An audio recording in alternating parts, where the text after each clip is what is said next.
Everyone, welcome to the channel. So dear students, इस video में हम डिस्कस करने वाले हैं हमारे एसपी के आज के पेपर के बारे में। तो स्टूडेंट्स, आज जो सेक्रेटेरियल प्रैक्टिस का जो पेपर हुआ था, आई होप आप सबका बहुत अच्छा गया होगा। तो आज हम उसके सॉल्यूशंस के बारे में अभी डिस्कस करेंगे कि उसके राइट आंसर्स क्या थे। तो आप लोग से रिक्वेस्ट है कि आप लोग वीडियो को एंड तक देखो, तो आपको एक आइडिया मिल जाएगा कि आपको आपके पेपर में कितने मार्क्स स्कोर हुए हैं और कौन से आंसर्स आपके करेक्ट हैं और कौन से आंसर्स आपके रॉन्ग हैं। ठीक है, तो मैं आप लोग से रिक्वेस्ट करूँगी कि इस वीडियो को एंड तक देखिए, जैसे कि मुझे पता है कि आप लोगों के प्रैक्टिसेस और कंसिस्टेंसी की वजह से आपका पेपर ऑफ कोर्स अच्छा ही गया होगा। ठीक है, तो हम यहाँ पे देख लेते हैं कुछ सॉल्यूशंस। जैसे कि आप यहाँ पे पेपर देख पा रहे होगे। क्वेश्चन नंबर 1 जो है, that is select the correct answer from the options given below and rewrite the sentences। 20 marks का जो आपका ऑब्जेक्टिव्स था। पहला जो सब क्वेश्चन है दैट वाज फॉर 5 मार्क्स। पहला क्वेश्चन है, finance is the management of dash affairs of the company. तो यहाँ पे आंसर है आपका monetary affairs of the company. Second answer जो है, students company can accept deposits from public minimum for 6 months.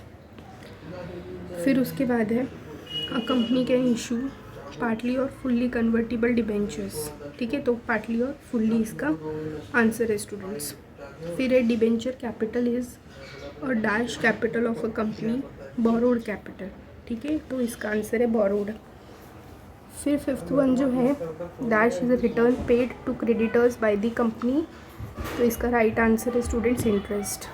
ठीक है, तो आई होप आपको 5 मार्क्स मिल गए होंगे, आपके सारे आंसर्स करेक्ट होंगे। जैसे कि पेपर इजी था। ठीक है, from the review of most of the students paper was easy. Okay paper था। अगर आप लोग ने सारे इंपॉर्टेंट क्वेश्चंस को देखा होगा और इंपॉर्टेंट लेटर राइटिंग्स को देखा होगा तो आपका क्वेश्चन ऑफ कोर्स अच्छा ही क्या होगा। तो नेक्स्ट पेज देख लेते हैं। Second section was B, mean second sub question match the pairs. Group A और बी था। पहला जो है कैपिटल बजटिंग, इसका आंसर है थर्ड वन, इन्वेस्टमेंट डिसीजंस। ठीक है, कैपिटल बजटिंग का था इन्वेस्टमेंट डिसीजंस। फिर उसके बाद है रिग्रेट लेटर, उसका है 10th वाला, non allotment shares. Regret letter का है नॉन अलॉटमेंट शेयर्स। फिर board of directors, board of directors का 9th वाला है power to issue debentures. 9th वाला पावर टू इशू डिबेंचर्स। उसके बाद है D, depository act, that is 8/1 1996। फिर है ई, फाइनल डिविडेंड, उसका आंसर है 7th वाला, decided by the board and declared by the students. Decided by the board of directors. ठीक है, ये आपका आंसर था। तो आई होप आप लोगों को सारे आंसर सही मिले होंगे इस क्वेश्चन में से भी। I will repeat once again.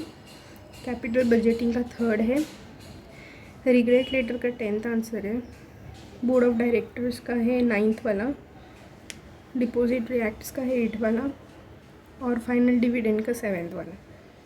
Okay, now let's move to section sub question C, find the odd man out. तो पहले का जो debentures public deposit retained earning है, उसमें से आपका सही आंसर रिटेन्ड अर्निंग आएगा। फिर है सेकेंड वाला, bonus share, right shares, employ stock option scheme, ESOS। ESOS is your odd man out. पहले वाले में से रिटेन्ड अर्निंग था आपका ऑड मैन आउट, दूसरे वाले में से ESOS आपका ऑड मैन आउट है। फिर बात करते हैं तीसरे वाले की, private company, non eligible public company और गवर्नमेंट कंपनी। तो इसमें से आपका जो ऑड मैन आउट है that is government company. Okay, फिर है प्राइवेट प्लेसमेंट, कमर्शियल पेपर और फर्दर पब्लिक ऑफर। तो यहाँ पे जो सही आंसर था that was commercial paper. Okay, I hope आप लोगों का ये सारा आंसर्स राइट हुआ रहेगा। ओके, तो आप लोगों को 5 मार्क्स मिल जाएंगे। डी वाले की बात कर लेते, correct the underline words and rewrite the following. पहला है, owned capital is temporary capital. Temporary को हटाना था, मतलब अंडरलाइन वर्ड्स को हटा के सेंटेंस को दूसरे वर्ड से हमें फ्रेम करना था। पहला वाला जो था, owned capital is a temporary capital. तो टेम्प्रेरी को हटा के क्या आएगा, परमानेंट। सेकेंड वाले में FPO refers to offering of shares to the public for the first time, तो यहाँ पे FPO की जगह पे IPO आएगा, ठीक है। थर्ड वाला जो है dividend is recommended by share holders, share holders को हटा के यहाँ पे बोर्ड ऑफ डायरेक्टर्स आएगा स्टूडेंट्स, ठीक है। फिर fourth one, deposit is a long term source of capital, long को कट करके शॉर्ट आएगा। फिर फिफ्थ वाले की बात करते हैं, a stock market is an important constituent of money market, money को कट करके कैपिटल मार्केट आएगा, ठीक है। तो ये अगर आप लोग ने सही लिखा होगा तो आप लोगों के 5 मार्क्स कंफर्म हो जाएंगे, ओके। ये ऑब्जेक्टिव्स के थे यहाँ तक, ओके। डी मतलब टोटल इतने सब क्वेश्चंस थे। Now let's talk about another topic. Question number 2 was explain the following terms concepts any 4, 6 में से 4, पहला था fixed capital, second one was borrowed capital, third one was bonus shares and fourth one was depository system, fifth वाला था secondary market और six वाला था stock exchange. I hope आप लोग ने ये सारे क्वेश्चंस को अटेम्प्ट किया होगा। इट इज़ क्वाइट ईजी, अच्छा जाना ही चाहिए पेपर क्योंकि पेपर ईजी था, ठीक है। Now let's move to the next question. Question number 3, study the following cases situations and express your opinions any two करना था, बट हम सारे क्वेश्चंस के आंसर को डिस्कस करेंगे। Violet limited company plans to raise ₹10 crores by issuing debentures. The board of directors have some queries. Please advise them on the following. ठीक है, पहला है can they issue convertible debentures, तो इसका answer yes था, okay. फिर as the company is offering debentures to its members, can such debentures have normal voting rights? No, answer was no.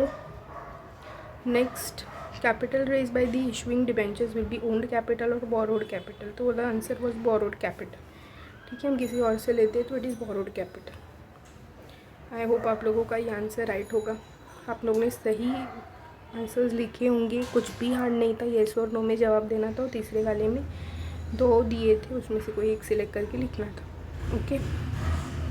Second one was Mr. Satish holds 100 shares of Raj Company Limited in physical mode and wishes to convert the same into electronic mode, ठीक है। ये this was the question paragraph given to you. Now the question based on this paragraph was Mr. Satish holds a savings bank account with SBI. Can he deposit his shares in this account for demat? No. The answer was no. उसके बाद what type of account is needed for the same? Demat account चाहिए, पता है ना, stock market electronic market से हमें अगर deal करना है तो हमें डीमेट अकाउंट की ज़रूरत पड़ती है। फिर थर्ड वाला था is it the RBI which will be the custodian of shares of mister Satish after demating? No, NSDL और CDSL, ठीक है। ये दोनों में से अगर आपने कुछ भी लिखा होगा तो आपका आंसर राइट है, ओके। आई होप ये क्वेश्चन भी आपका राइट होगा, ठीक है। थर्ड वाला करते हैं। GOLD company limited declares the dividend of ₹10 per share for financial year 2019 and 20। पहला क्वेश्चन है, is company at default if dividend was not paid within 30 days of its declaration? It is yes. Second one is this company right in transferring the unpaid dividend to its debenture reserve account? Unpaid dividend account में होना चाहिए, ठीक है। ये वाला जो है वो किस में जाएगा? Unpaid dividend account. Does the company have to transfer the amount of unpaid dividend to IEPF after 30 days? No, after 7 years, ठीक है। 30 days की जगह पे क्या आएगा आंसर? 7 years। आई होप आप लोगों ने इसमें से जो भी अटेम्प्ट किया होगा राइट होगा, okay students. Now moving to the next question, distinguish between the questions where fix capital and working capital. Second one was right shares and bonus shares, third one was dematerialization and rematerialization, and fourth one was dividend and interest. It was quite easy. I hope आप लोगों ने sufficient point के साथ answer को, सारे options को, मतलब जितने बोले हैं उतने अटेम्प्ट करके आए होंगे, ठीक है। फिफ्थ क्वेश्चन देख लेते हैं। Answer in brief any two, 3 दिए थे, उसमें से कोई भी 2 आप लोगों को अटेम्प्ट करना। ये भी अच्छे दिए थे, ठीक है। पहला था explain the employ stock option scheme, state any 4 terms and condition regarding acceptance of deposit. फिर था explain the features of interim dividend, ठीक है। फिर क्वेश्चन नंबर 6 जो है justify the following statements, any two, कोई भी 2 लिखना था चारों में से। Bond holder is creditor of the company, पहला। दूसरा था company has to create charge on its asset for issuing secured debentures. Third वाला was capital market is useful for corporate sector, and fourth one was stock exchange works for the growth of the Indian economy. Question number 7 was attempt the following, letter लिखने थे आपको कोई भी। तो I hope आप लोगों ने इसमें से लेटर भी किया होगा अच्छे से। पहला था write a letter to the member for the payment of the dividend through dividend warrant. Second one was write a letter to the debenture holder regarding the payment of the interest electronically. Third was write a letter to the depositor regarding the renewal of its deposits. तो easy था, आप लोग ने किया होगा proper format के साथ letter को, ऐसा मैं सोच के चलती। Question number 8 was answer the following questions, any one. What are the preference shares, explain the types, and second one was explain the provisions of company act for the issue of debentures, ठीक है। सारा question जो था वो अच्छा question था। I hope आप लोगों ने पेपर को प्रॉपरली किया होगा, पॉइंट्स सफिशेंट लिखे होंगे, ऑब्जेक्टिव अच्छे से अटेंड किया होगा, ओके। तो आपको सारे आंसर्स मिल चुके, तो आप कैलकुलेट कर सकते हो कि आपके कितने कितने मार्क्स आपको मिले, ठीक है। यहाँ तक वाले क्वेश्चन में आप पेज 3 तक वाले में एक व्यू रख सकते हो कि आपने कितना स्कोर किया है इसमें से, क्योंकि सारे आंसर्स आप लोगों के पास हैं, ओके स्टूडेंट्स। सो अगर आप लोगों को कोई भी डाउट रहेंगे रिगार्डिंग टू दिस वीडियो तो प्लीज़ मुझे कमेंट सेक्शन में कमेंट करके बताना। अगर वीडियो पसंद आएगा तो please like, share and subscribe the channel, okay. All the very best for your further papers, thank you so much.